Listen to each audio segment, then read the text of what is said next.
In photography and any other art forms, I believe it's inevitable to compare yourself with others. This not applies only to art, but can also become a major source of suffering in your life. Today, I'd like to talk about a Buddhist philosophy to alleviate such suffering coming from comparisons with others.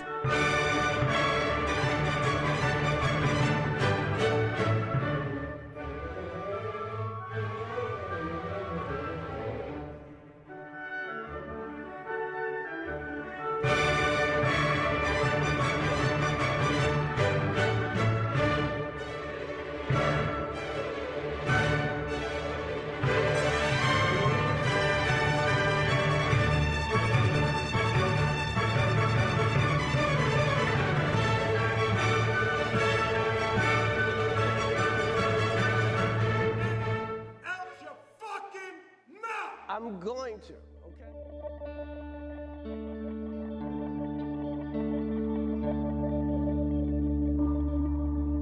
Shoho Muga.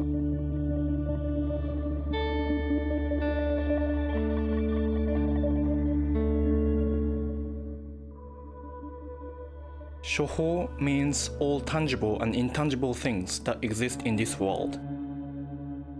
Mu means not exist. Ga means self or myself.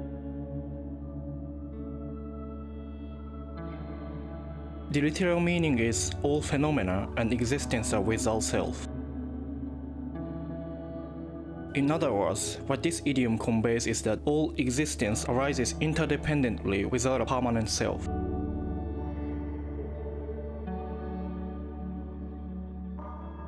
The sense of self or consciousness we feel in daily life is also formed by various factors and conditions, suggesting that self does not inherently exist. This is a very basic and fundamental concept in Buddhism. Let me briefly touch on the origins and history of this idea. Siddhartha Gautama was born around the 5th to 6th century BCE as the son of a king from the Shaka clan. He lived a luxurious life in a magnificent palace, destined to become a future king. However, one day, when he ventured outside the palace, he witnessed the suffering of ordinary people in the world. He realized that all beings are subject to the sufferings of aging, illness, and death upon birth. Motivated by a desire to alleviate this inherent suffering of life, Siddhartha renounced his royal life and became a monk. After years of intense meditation and spiritual practice, at the age of 35, he attained enlightenment. Initially, Siddhartha's decision to renounce was driven by the motivation to find a way to ease the suffering he observed in life. He later expounded that there are 8 types of suffering that exist in the world. Suffering of birth, suffering of aging, suffering of illness, suffering of death and the fear of death, suffering of separation from loved ones, suffering of encountering unpleasant people or situation, suffering of not getting what you desire, suffering of the inability of body and mind to function as you wish. Buddha believed that the cause of these sufferings are the worldly desires and attachments that people have. Buddhism is a teaching for living in such a painful world. There are 3 philosophies that represent the characteristics of its doctrine. One of them is Shoho Muga, which means that there is no self in all phenomena and existences. And the consciousness is formed by an infinite number of other factors. This concept is very philosophical, and I do not fully understand it, and I think that is also fine. However, this time I hope to make it easier to imagine by talking about it through the art of photography.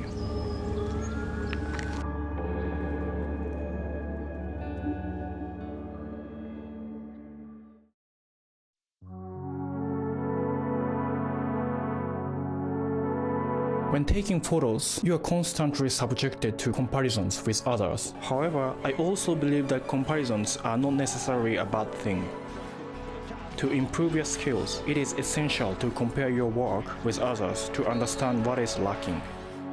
Additionally, all art activities have competitive aspects, and it can be said that they develop through this competition. However, balance is important in everything, and hating photography itself because of comparisons is not essential.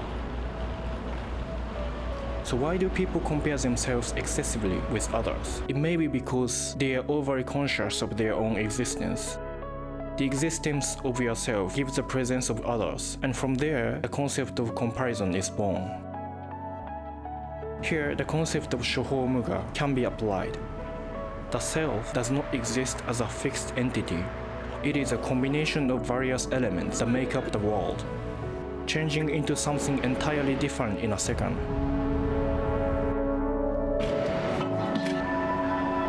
The same can be said for the person you find yourself comparing to.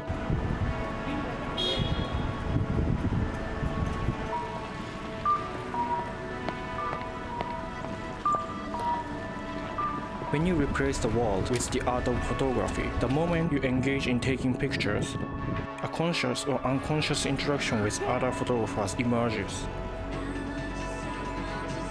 The photos you take are just one crystallization of the activities of countless photographers throughout history, and comparing them might be utterly absurd. Take a great picture every time, and I've never wanted to take a great picture every time. Spontaneous reaction when you saw something. Ralph Gibson, Stephen Shore. Conversely, no matter how bad you think your photos are, you are impacting the larger world of photography at that moment. This influence is unrelated to the worldly desires of winning awards or getting many likes on social medias. Only by existing, people equally contribute to the world's elements.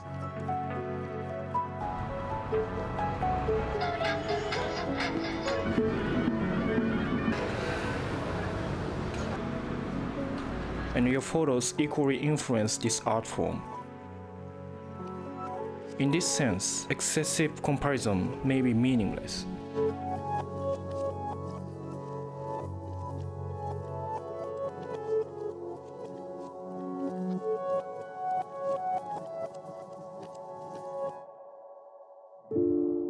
Once again, I don't think comparison itself is a bad thing. I even believe it's essential. However, in today's world, it's too easy to make unnecessary comparisons, and this perspective might help in such situations. I cannot live by renouncing all desires like Buddha, and I believe most of you watching this video feel the same. Still, to live a bit more easily in this difficult world, I hope you can remember this video. I still have many desires, so please subscribe to this channel, and I would appreciate it if you could leave your thoughts in the comments. Thank you for watching. See you later.